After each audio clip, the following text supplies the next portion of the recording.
Ce soir, on va aller voir particulièrement donc, pour nous exhorter dans la parole de Dieu, une dame de la Bible, qui s'appelle Anne. Amen. Ce n'est pas la bonne Sainte Anne.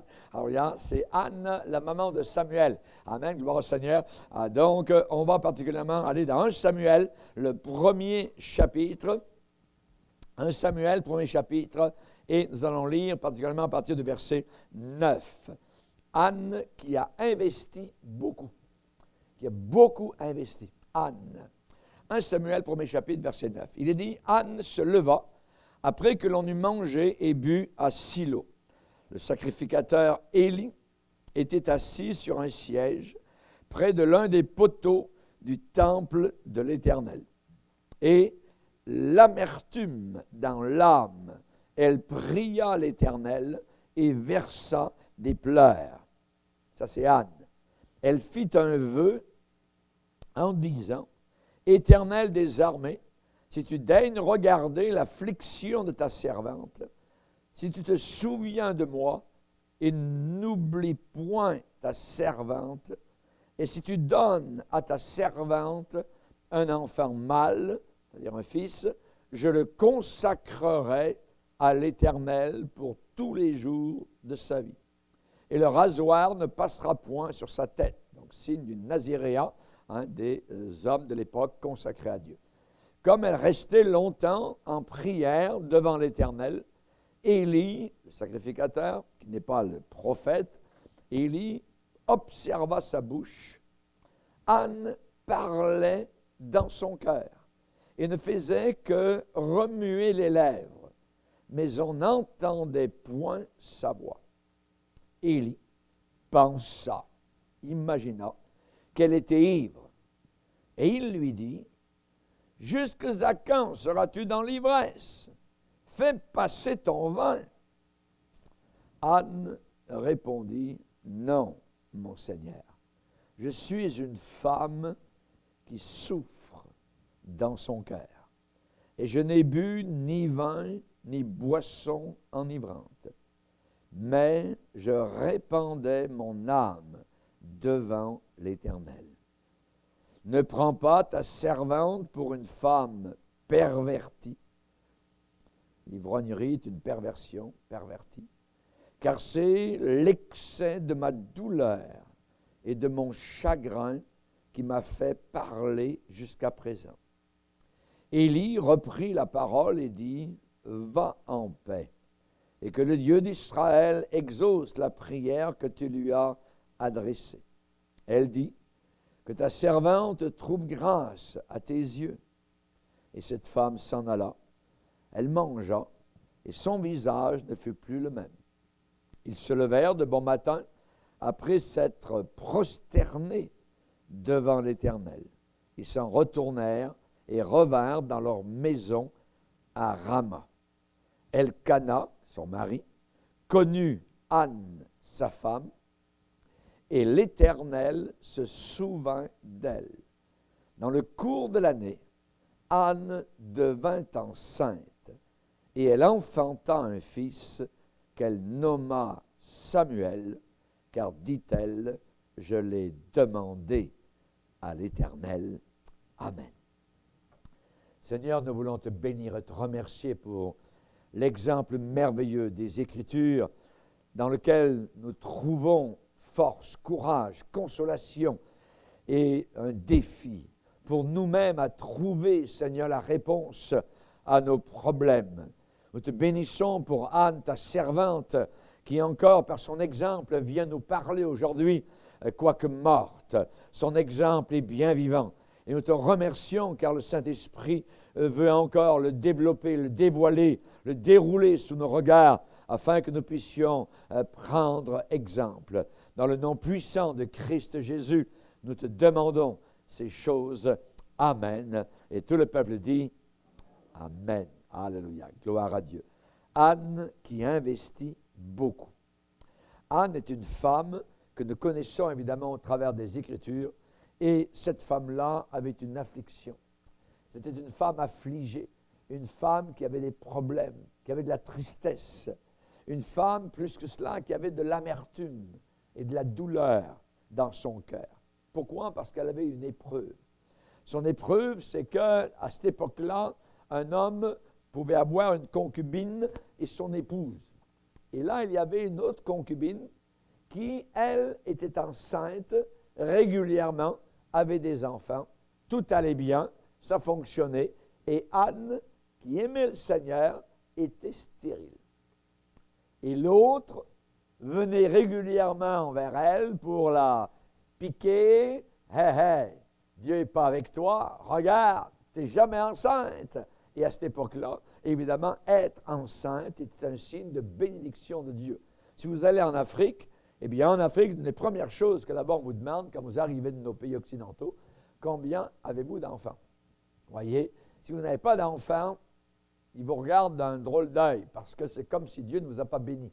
Voyez, et si vous dites, ah bien, j'ai 13 enfants, là c'est merveilleux, c'est comme si vous êtes surbéni de la part du Seigneur, que vraiment, vraiment, donc je dirais, la bénédiction de Dieu est déversée en abondance donc sur votre vie. Alors, ça, à cette époque-là, c'était un peu comme cela du temps donc du prophète Samuel, dans le livre de Samuel. Et Anne n'avait jamais d'enfant. Et on voit évidemment donc que son mari aimait beaucoup Anne, mais l'autre, Pénina, donc, eh bien, avait des enfants. Et quand elle était enceinte, elle montrait son beau ventre gonflé à l'autre. Hey, toi, t'es sèche, t'es stérile, t'es de l'herbe sèche, t'es pas béni de Dieu, regarde, ainsi de suite. Et la pauvre femme qui s'appelait Anne amassait tout cela dans son cœur et elle avait évidemment beaucoup d'amertume. Et elle pleurait. Et elle pleurait.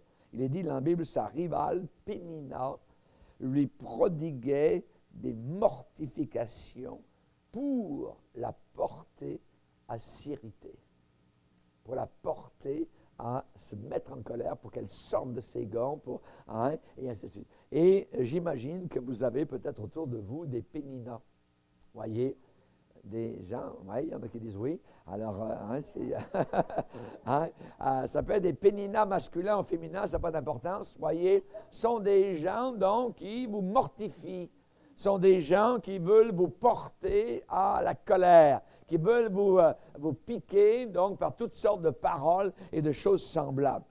Et les assauts, généralement, sont continuels, comme du venin, je dirais, d'aspic, de vipère, littéralement, qui est jeté sur votre vie. On sait que ce soit dans n'importe quel pays, à n'importe quelle époque, la polygamie, c'est de la misère sur misère, misère, misère.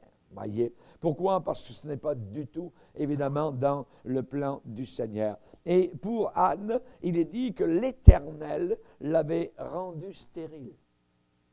Donc, l'Éternel avait permis cette situation de stérilité dans la vie de Anne. Mais Anne n'avait pas d'amertume contre Dieu. Voyez, la réaction que cette femme avait était une très bonne réaction. Elle n'avait pas d'amertume contre le Seigneur. Et on sait que le désappointement, la déception, évidemment, de sa stérilité, elle devait se poser, évidemment, des grands pourquoi. Et sur sa vie, il y avait un grand point d'interrogation qui partait de sa tête et qui allait jusqu'à ses pieds. Pourquoi, Seigneur? Pourquoi? Voyez, et elle était donc d'une certaine manière donc assombrie, vivante dans une sorte d'obscurité dans sa vie. Et son mari était bon et pieux, et son mari évidemment donc était dans une grande peine. Et il lui disait, mais regarde, tu sais que je t'aime plus que toutes les autres, ainsi de suite. Et il essayait de la consoler. Mais elle n'avait pas d'enfant. Elle n'avait pas d'enfant, voyez. Et on voit donc que Pénina, elle, ça marchait l'affaire, voyez. Et c'était là un grave problème. Et cette femme-là, donc, il est dit, sa rivale lui prodiguait les mortifications pour la porter à s'irriter de ce que l'Éternel l'avait rendue stérile. Un peu plus loin, au verset 7, Pénina l'a mortifiée et elle pleurait, et Anne pleurait et ne mangeait pas. Voyez, elle ne mangeait pas. Elkana, son mari, lui disait, « Anne, pourquoi pleures-tu et ne manges-tu pas? Pourquoi ton cœur est-il attristé? Est-ce que je ne vaux pas pour toi mieux que 10 fils? » Voyez, c'est certain qu'une épouse peut aimer beaucoup son mari, mais quand elle désire un bébé, elle le veut. Voyez, On sait que dans la vie des patriarches, dans l'Ancien Testament, je pense que c'était Rachel qui avait été voir son mari, qui lui avait dit « Donne-moi un fils ou je meurs ». Voyez, imaginez, et le mari avait dit hey, suis-je à la place de Dieu? Est-ce que je peux vraiment prendre la place du Seigneur? Donc, on voit évidemment que c'est Dieu qui contrôle évidemment tout cela. Nous, comme chrétiens, évidemment, nous croyons cela. Et cependant, Anne, donc, avait une pureté donc, dans son âme. Elle n'était pas affectée vis-à-vis donc, de sa relation avec le Seigneur. Et elle avait ce qu'on peut dire, ce que Pierre a décrit comme étant la pureté incorruptible d'un esprit doux et paisible. D'un esprit doux, donc, et paisible. Donc, il y avait une grande tristesse. C'est le premier problème qu'avait cette femme. Une grande tristesse, très grande tristesse. Tout d'abord, évidemment, provoquée par sa rivale, voyez, affligée par sa stérilité, et Anne traînait de jour en jour son chagrin comme un boulet à ses pieds qui était attaché là, stérile. Les années passaient et elle n'avait pas d'enfant. Mais cependant, si elle avait un problème, Dieu avait un plus grand problème qu'elle. Dieu avait un plus grand problème que celui de Anne. C'est que la nation du peuple de Dieu, Israël, était en train de s'enfoncer de plus en plus dans le péché. L'apostasie régnait. À cette époque-là, l'apostasie régnait. C'était le temps des juges où chacun faisait ce qui lui semblait bon. Il n'y avait pas de roi en Israël. Voyez? Et Dieu avait un grave problème. Évidemment, on sait que dans le temple de Dieu, c'était évidemment quelque chose de terrible qui se passait. Élie, qui était le sacrificateur, vous voyez, il y a un Élie il n'y a pas de « e » à la fin, et il y en a un qui a un « e ». Élie avec un « e », c'est le prophète de Dieu qui a fait descendre le feu du ciel, on se rappelle, voyez. Et ce Élie-là n'est pas du tout donc le même. C'est un sacrificateur totalement rétrograde, totalement apostat, donc, et qui, dans la maison de Dieu, laissait des choses passer, je dirais, de façon terrible. Il est dit que les fils d'Élie étaient des hommes pervers. Vous voyez la perversion des fils d'Élie. Ils ne connaissaient pas l'Éternel. Ça veut dire, ils ne connaissaient pas du tout le Seigneur, ils ne servaient pas le Seigneur, et qu'à cette époque-là, on faisait cuire donc des morceaux de viande, tout ça, et eux, quand on faisait cuire, ils venaient retirer directement, prendre la fourchette du sacrificateur qui servait donc dans le temple, et ils disaient, non, il ne faut pas faire cuire, on veut, nous, la chair crue. Crue. Ce qui veut dire, c'était des hommes charnels, voyez. Ils voulaient le péché cru. Ils voulaient la chair crue. Voyez, ils aimaient les morceaux saignants. Et vous savez que cela, évidemment, est un symbole de péché. Et il y a parfois dans l'Église des gens qui aiment le péché direct, voyez, cru, littéralement. Et cela se passait à l'intérieur de la maison de Dieu. Vous voyez à peu près le problème de Dieu. Voyez, donc, quand il y avait un homme qui servait au temple, à cette époque-là, à Silo, eh bien, il voulait la chair crue. Et si l'homme lui disait, non, quand on aura brûlé la graisse, tu prendras ce qui te plaira. Le serviteur répondait, non. C'est-à-dire un des fils d'Élie, non, tu donneras maintenant, sinon je prends de force. Vous vous rendez compte? Hey, c'était la bataille directement, donc à l'intérieur du temple du Seigneur. Et ces jeunes gens se rendaient coupables devant l'Éternel d'un très grand péché parce qu'ils méprisaient. Ils avaient du mépris pour les offrandes de l'Éternel. Et plus que cela, ça allait plus loin. Ça dit que ces hommes-là couchaient avec les femmes qui s'assemblaient à l'entrée de la tente d'assignation. Vous vous rendez compte? C'est-à-dire que c'était un lieu de rencontre pour de la prostitution qui passait, je dirais, couvert, caché sous le manteau religieux.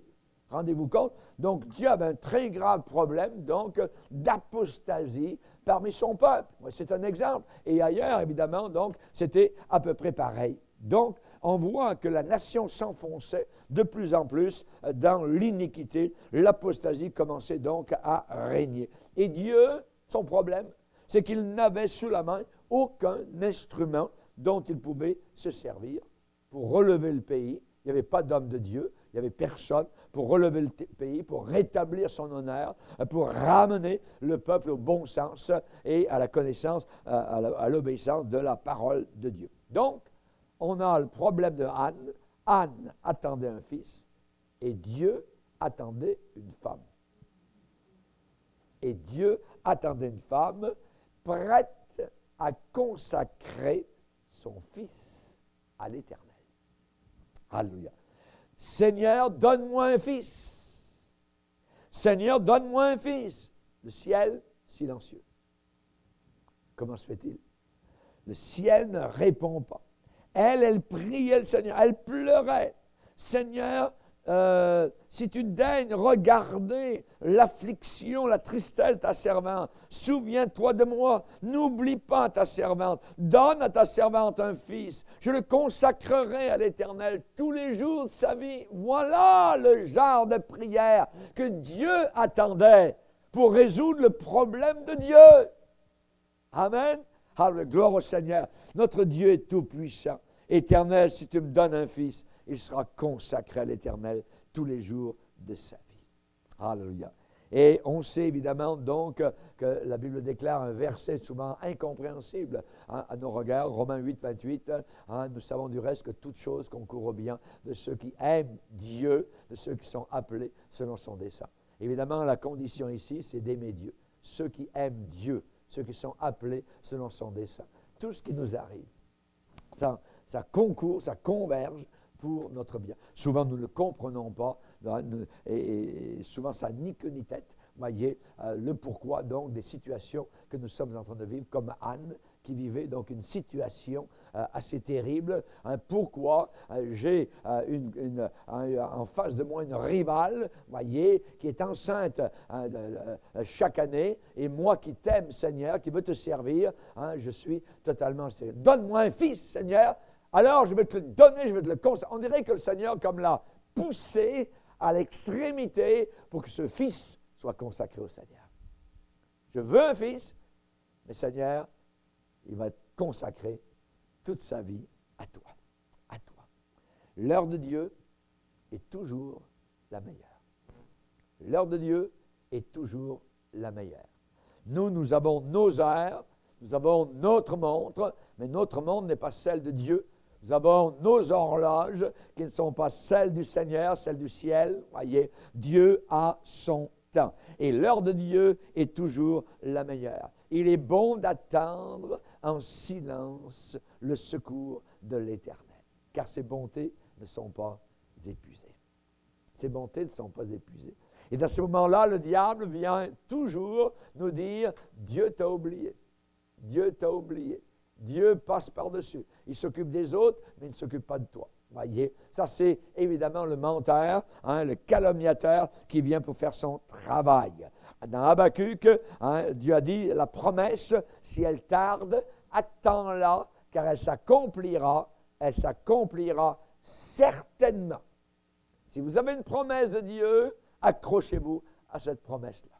Accrochez-vous à la promesse du Seigneur. Si elle tarde, ça veut dire qu'à notre horloge, c'est en train d'être en retard. Mais ça ne veut pas dire que c'est en retard à l'heure du Seigneur. Si elle tarde, à tes yeux, alors attends-la. Attends-la, car elle s'accomplira. Elle s'accomplira certainement. Alléluia. Il fait toutes choses belles dans son temps. Dans son temps. Amen. De la même façon que l'Antéchrist ne peut paraître que dans son temps. Alléluia.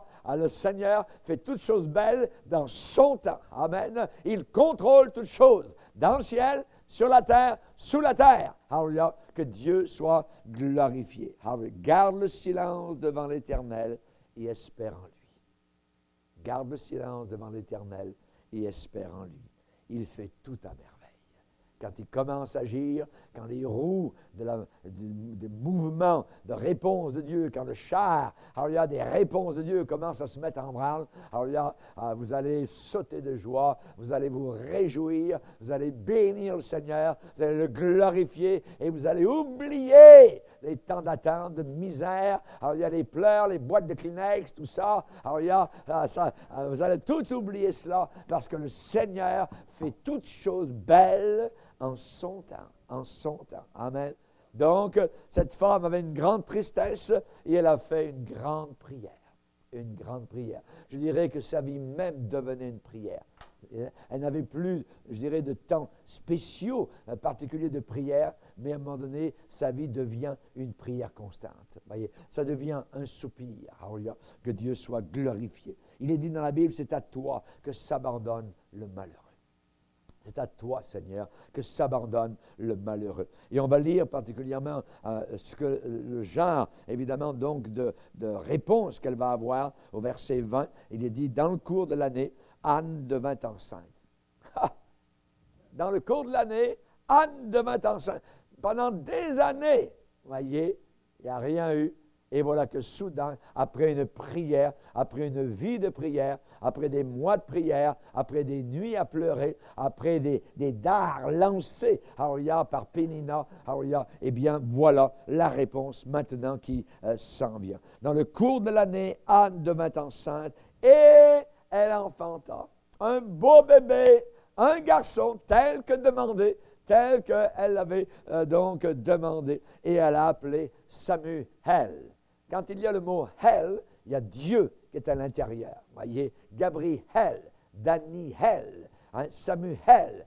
Il y a toujours le « hell » qui est le Seigneur, qui est inclus à l'intérieur de ce nom-là. Et là, donc, Samuel veut dire « Dieu a exaucé ». Amen. Dieu a exaucé, Dieu a donné, Dieu a répondu. Et Dieu est fidèle, évidemment, pour répondre à la prière fervente de la foi. De la foi. Le Seigneur a dit, quand vous priez, eh bien, ne multipliez pas particulièrement les paroles, comme les païens qui pensent qu'à force de paroles, ils vont être exaucés. Mais c'est une attitude de prière, de persévérance, de tenir devant le Seigneur. Lorsque vous priez, ne soyez pas comme les hypocrites qui aiment à prier debout dans les synagogues, les lieux religieux, et au coin des rues pour être vus des hommes. Je vous le dis en vérité, ils reçoivent leur récompense. Mais quand tu pries, entre dans ta chambre, ferme ta porte, prie ton Père, qui est là, dans le lieu secret, qui est là. Voyez, dès que vous fermez la porte, touc, vous avez quelqu'un en face de vous, le Seigneur, le Père est là. Ton Père qui est là, dans le lieu secret, et ton Père qui voit. Il voit où? Il voit dans le lieu secret. Ton Père qui voit dans le lieu secret, dans le secret, te le rendra. Lorsque vous jeûnez, puisque nous sommes dans une semaine de jeûne et prière, ne prenez pas un air triste. Voyez, parce que nous serions portés peut-être à la tristesse, voyez, à cause du manque de nourriture, comme les hypocrites qui se rendent le visage tout défait. Eux, ils se rendent le visage, ils aiment, voyez, qu'on les voit avec le visage tout défait, pour montrer, voyez, pour faire un show aux hommes, sans qu'ils parlent, les gens vont dire, oh, regardez comme il est pieux, il est en train de jeûner, voyez, regardez, il a l'air tout piteux, tout ça,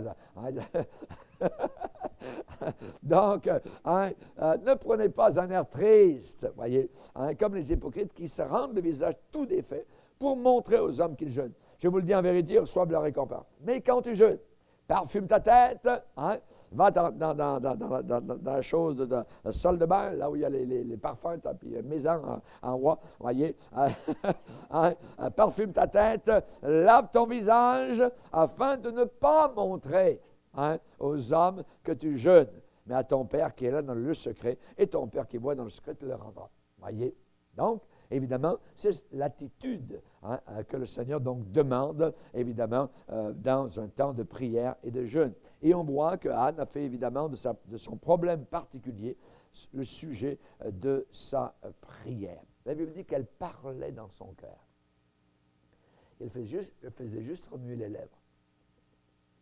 Voyez? Juste remuer les lèvres. Elle parlait dans son cœur. Et quand Élie, le sacrificateur, le pasteur, a regardé cette femme, hey, voyez, il l'a vue en train de juste, yeah, laisse passer ton vin, t'es ivre, toi, comme une femme qui est saoule. Et là, il a regardé le sacrificateur et dit non, je ne suis pas une femme perverse. Voyez, une femme saoule est une femme premièrement perverse. C'est la perversion. Voyez, elle dit non, mais je suis une femme qui souffre dans son cœur. Et on peut se tromper, je dirais royalement, sur une personne juste en regardant l'extérieur ou en entendant les uns et les autres dire ceci et cela, voyez, porter des calomnies, des choses semblables sur les uns et les autres. Et c'est très dangereux. Et le diable aime ça. Le diable est friand de cela, voyez, pour apporter le doute sur quelqu'un. Et la Bible déclare que pour particulièrement ce sacrificateur, eh bien, ne prends pas ta servante pour une femme pervertie, parce que c'est l'excès de ma douleur et de mon chagrin qui m'a fait parler jusqu'à présent. Elle parlait dans son cœur, juste ses lèvres qui remuaient, et Élie pensa.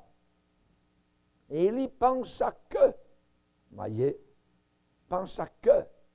Et il est bon, voyez, quand on regarde une situation de l'extérieur et qu'on porte un jugement, c'est très dangereux. Il faut parler à la personne. Il faut aller poser des questions à la personne et non pas aller par derrière, tout ça. Et le diable se sert du téléphone, ainsi de suite. Et vous ne savez pas? Non, maman. Ouais, oh là là. Et là, il monte ça, le diable monte ça en épingle. On voit que ce sacrificateur pensait, il était rétrograde lui-même. Lui-même était rétrograde, imaginez, voyez, il pensa. C'est un homme qui était totalement charnel, on va le voir dans la suite de la Bible, Dieu va le tuer même, voyez. C'est un homme qui avait plus de 80 ans, et il ne comprenait plus rien, il faisait absolument plus, je dirais, il n'y a aucun discernement des choses les plus, je dirais, basiques de la maison de Dieu, et il a pensé qu'elle était ivre. Imaginez entre une femme de Dieu qui allait bientôt enfanter Samuel, un grand homme de Dieu, et une femme perverse, pervertie, voyez, ivre. La femme, laisse passer ton vin. Ce qui veut dire que son jugement a été totalement, je dirais, en dehors de la vérité. Elle parlait dans son cœur. Elle parlait dans son cœur, voyez. Et l'excellence de la prière, eh bien, n'est pas toujours dans les belles phrases, dans l'éloquence, voyez. Ça ne veut rien dire, l'éloquence. Les beaux mots, tout ça. Oui, pas de problème si on parle bien. Mais quelqu'un qui parle moins bien ou qui ne sait pas parler, ça n'a pas d'importance vis-à-vis du Seigneur. Dieu regarde toujours le cœur. Le cœur. Amen. Et même quand on parle plus, il y a juste des pleurs, et si on ne sait plus rien dire, la Bible dit dans un psaume que le Seigneur entend la voix des pleurs. La voix des pleurs, voyez. Donc, ils sont comme une prière aux yeux du Seigneur. Une seule larme qui tombe sur le sol est plus éloquente que tout un discours. Une seule larme. Je dirais un soupir, même. Un seul soupir d'une âme en détresse, eh bien, c'est plus puissant qu'une intercession totalement détaillée, ainsi de suite. Voyez, une larme, un soupir. Le Seigneur dit, invoque-moi au jour de la détresse, je te délivrerai et tu me glorifieras. Tu me glorifieras. Donc, on voit que Anne a mis tout son cœur dans la prière et sa foi intense, donc dans son Dieu, malgré tous les désappointements, malgré les déceptions passées, elle a persévéré à faire connaître. Elle aurait pu arrêter. Elle a continué à dire ses besoins au Seigneur. Vous voyez, la Bible dit, faites connaître par des prières, des supplications et des actions de grâce vos besoins au Seigneur. Vous voyez, de continuer donc à ne pas se relâcher. Il y aura une réponse. Il y aura une réponse. Le Seigneur, évidemment, veut répondre en toutes choses. Faites connaître. Faites connaître. Et certaines personnes ont dit, mais le Seigneur, il connaît tout. Vous voyez? Oui, mais il veut qu'on fasse connaître. Vous voyez? Donc, faites connaître. Et elle a fait connaître. Elle a dit, Seigneur, s'il te plaît, souviens-toi de moi, n'oublie pas ta servante, donne à ta servante un fils, ainsi de suite. Elle a fait connaître ce qu'elle désirait, ce qu'elle voulait. Tout est possible à celui qui croit. À qui croit, voyez. Donc, on a parlé dans Romains 8, particulièrement des soupirs inexprimables. Et le Saint-Esprit qui connaît ce que veut dire ce soupir, va y répondre. Il répond même au soupir inexprimable. On n'a rien à exprimer, on n'a pas de mots à exprimer. C'est c'est un soupir, voyez. Eh bien, Dieu connaît. Il sait ce que ça veut dire, que ce soupir-là. Invoque-moi au jour de la détresse. Au jour de la détresse. Je te délivrerai, tu me glorifieras. Élie, ce sacrificateur, est arrivé à des conclusions malheureuses et totalement fausses, et il a dit à cette femme des paroles brutales. Voyez, comme il l'a poussée, voyez, vraiment, hein, fais passer ton vin. Il a regardé aux apparences. Hein, l'homme regarde à ce qui frappe les regards, ce qui frappe les yeux. Mais Dieu regarde au cœur. Amen. Dieu regarde à notre cœur. Gloire au Seigneur. Donc, évidemment, Dieu seul connaît la profondeur des cœurs. Hein, personne ne savait ce qu'il y avait vraiment au fond du cœur de Zachée à Jéricho. Mais Jésus l'a sauvé ce jour-là. Vous voyez, il s'est arrêté sous l'arbre. Hein, personne ne connaissait véritablement le fond du cœur de la Samaritaine, qui avait eu plusieurs, voyez, hommes dans sa vie. Et l'homme avec lequel elle vivait n'était pas son mari. Voyez. Et elle avait des désirs, je dirais, de satisfaction dans son cœur. Les hommes ne la satisfaisaient pas. Le matériel n'arrivait pas à satisfaire. Seul Jésus connaissait. Voyez. Hey, donne-moi à boire. Et on sait comment ça a terminé par un salut merveilleux. Et plus que ça, elle a amené tout son village, toute sa ville, donc à Jésus. Merci Seigneur. Jésus connaît le fond des cœurs. Et Anne a refusé donc les querelles vaines avec sa rivale. Vous voyez, avec sa rivale. Elle a refusé ça. Ce n'est pas une femme pour se battre, puis avoir des arguments, puis blabla, puis ainsi de suite. Non, non, non. Vous voyez, Anne voulait la paix. Vous voyez, elle a refusé et elle a supporté même la sévérité donc d'Élie, le sacrificateur, avec beaucoup de patience. Avec beaucoup de patience, voyez. Et elle n'a pas eu de réaction violente, pas du tout. Elle était humble.